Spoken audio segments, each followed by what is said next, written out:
a villager states that there is CAMPFIRE where he believes local wards are not aware of the 40% they are supposed to get to develop their areas because their schools, their roads and clinics are not being maintained. Moyo alleges the Cholocho Rural District Council fired an employee for questioning the lack of development from the CAMPFIRE resources. The reporter could not get in touch with the allegedly ex-council employee to verify these claims. Council authorities have denied the allegations, maintaining that no one was fired from the council. Again, according to 8 December 2022, the government promised to rehabilitate 10-kilometer Cholocho Road since 2022. And every year the budget is allocated for the road construction, but there is no construction in the past 2 years.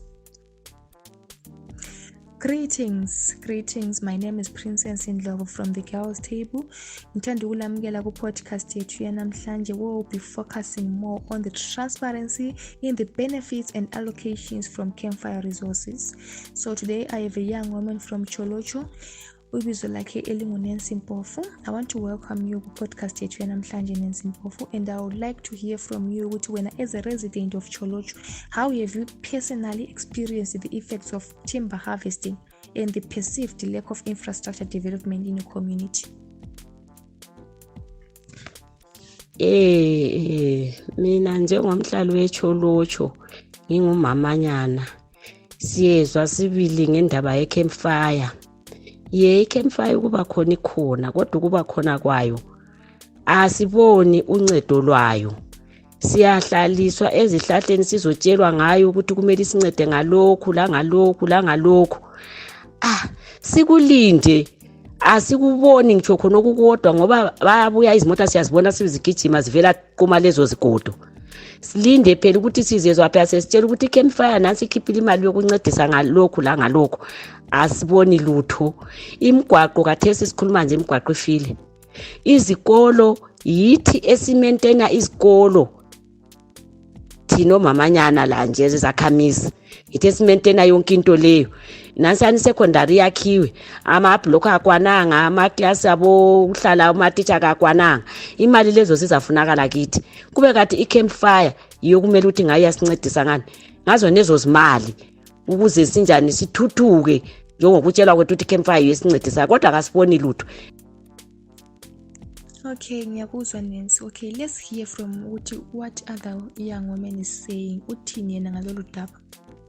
Learned about the 40% that is supposed to develop areas from CAMPFIRE. Yeah, I was really aware of that there must be benefits from CAMPFIRE, though I wasn't aware of the percentage.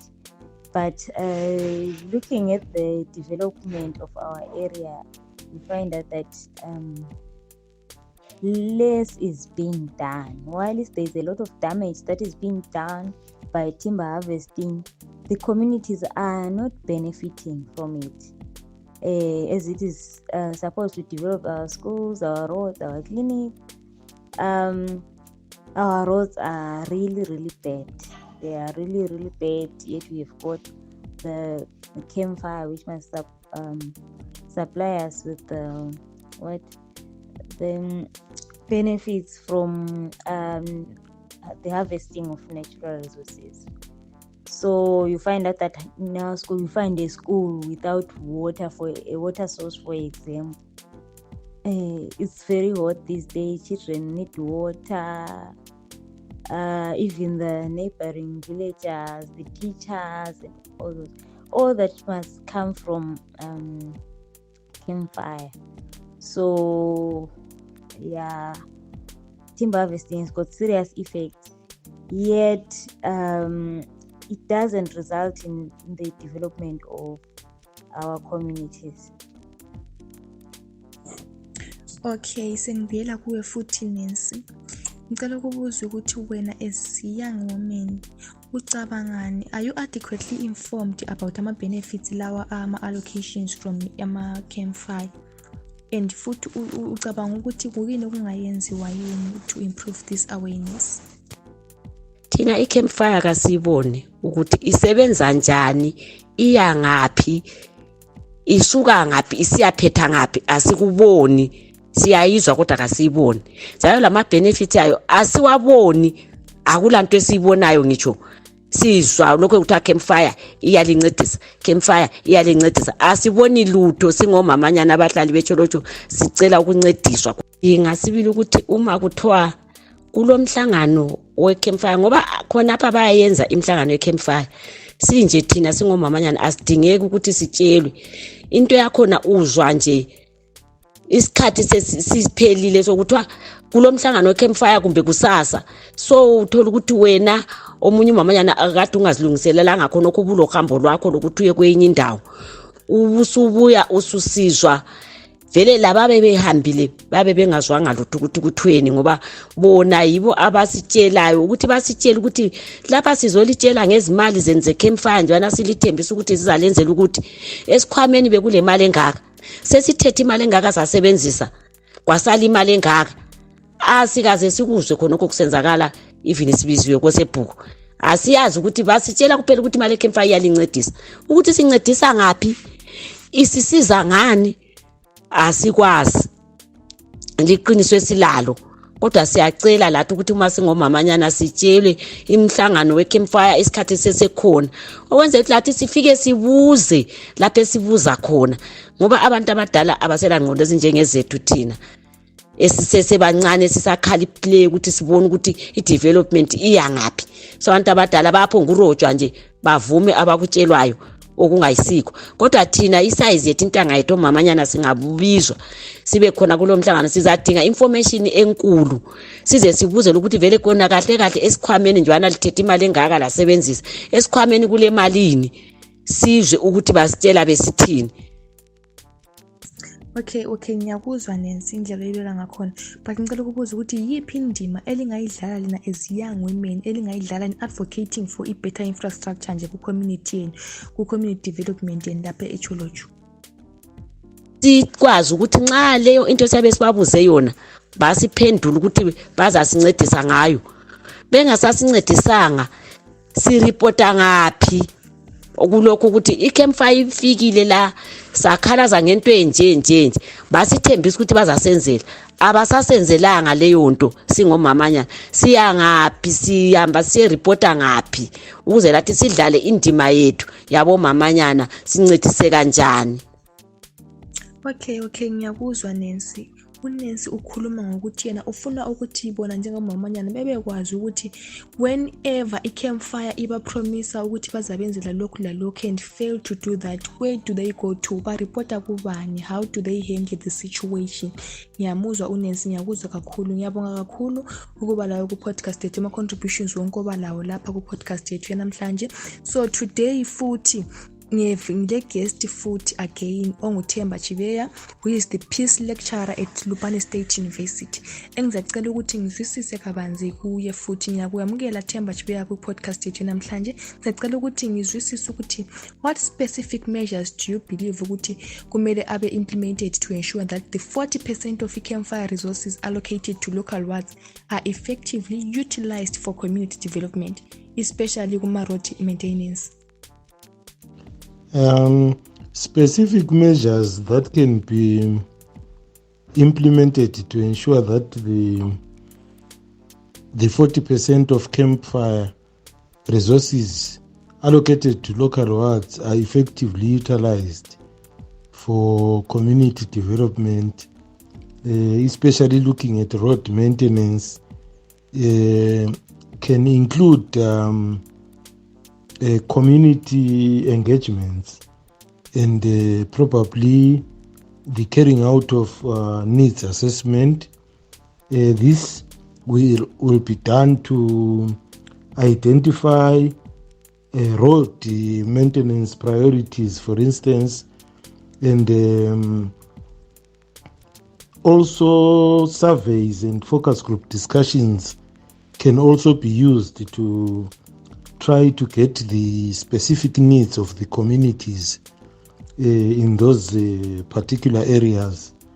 There might also be need for transparent budgeting and planning, which will clearly specify the how funds are allocated, and in this case the communities should also be involved in the budgeting processes. Okay, I get your point, but in your opinion, I want to hear from you. Opinion, what steps can our communities take to hold local councils accountable for the promised infrastructure projects, such as the rehabilitation of the Chorocho Road that have received budget allocations but remain uncompleted? Communities in this case can, in holding the authorities, the councils accountable, communities might need to gather enough information in terms of those how those promises were made, and maybe also gather information in terms of the budgets that the councils received, in terms of monetary allocations that councils received. So with that kind of information, then the communities will therefore be empowered to do advocacies from an informed base.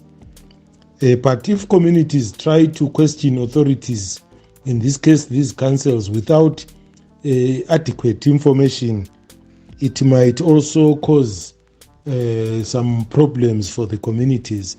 But for their advocacies to be to hold water and be powerful, communities need to then start by gathering enough information pertaining to the promised infrastructure developments, how they were made, where they were made, and how much was involved in terms of the budgets. Then they can be able to then identify the relevant authorities that were supposed to see the promised projects being implemented. I get your point, Mr. Patma. From a socio-economic perspective, how can local governments balance the needs of timber harvesting industries, the infrastructure and development needs of communities which are directly affected by their activities? Yeah, so from a socio-economic perspective, local governments or local authorities can try to balance the needs of timber harvesting industries and companies with infrastructure development needs of communities directly affected by this timber harvesting, by trying to come up with the arrangements or agreements which, while at the same time support business activities of those companies, but at least also have a way of also empowering the communities where the timber is being harvested. So you might want to talk of maybe furniture needs of schools around those areas which produce that thick timber. You might also talk about maybe coming up with policies that will ensure that the timber harvesting companies also maybe employ local people when it comes to the harvesting and other activities that are being carried out, rather than maybe importing labor to the same areas, yet we have we might be having locals that are not employed. So those are some of the things that can maybe try to ensure that there is a balance, and even maybe the development of some of infrastructure such as roads in those areas, so that also maybe locals can also benefit from the timber that is being harvested in their particular areas. So maybe you might as well also want to talk about the establishment of the processing industries of that timber that is being harvested. So if these companies can also want to maybe establish some industries that manufacture furniture and other things, but being based in those areas where the timber is being harvested. Okay, thank you very much sir. Ukhuluma ngokuthi yena even if we can try uma ungazange ukuthi kubalanswe nje ukuthi lapho kutholakala khona ithimba yena leyo ithimba lapho ethathwa khona kuzama ukuthi kubenefit ama-locals ahlala khona lapho ukuthi labo bekwanisa ukuthi ma kuthatha ithimba leli beqhatshwe bebe-included beqhatshwe endaweni zena lezo ukuthi labo betholele khona okho inzuzo abayitholayo even ukuzama ukuthi lapho abathola khona naleyo futhi ithimba bezame ukuthi be-improve i-infrastructure yabo ukuthi kube le balance at least. Siyabonga kakhulu Mr. Temba. That was Temba Chivheya, who is the peace lecturer at Slupani State University. Thank you very much for kuba lawe ku podcast yethu yanamhlanje. Kubalaleli bethu siyabonga kakhulu kuba lana ukuhlelo lethu namhlanje lema podcast The Girls Table. Okhulumayo nguPrincess Ndlovu from The Girls Table. It's a goodbye for now. This project was made possible through a partnership between USAID Zimbabwe and ZimCord. The podcast is made possible by the generous support of the American people through United States Agency for International Development Zimbabwe. The contents are the responsibility of the Girls Table and do not necessarily reflect the views of USAID or the United States government.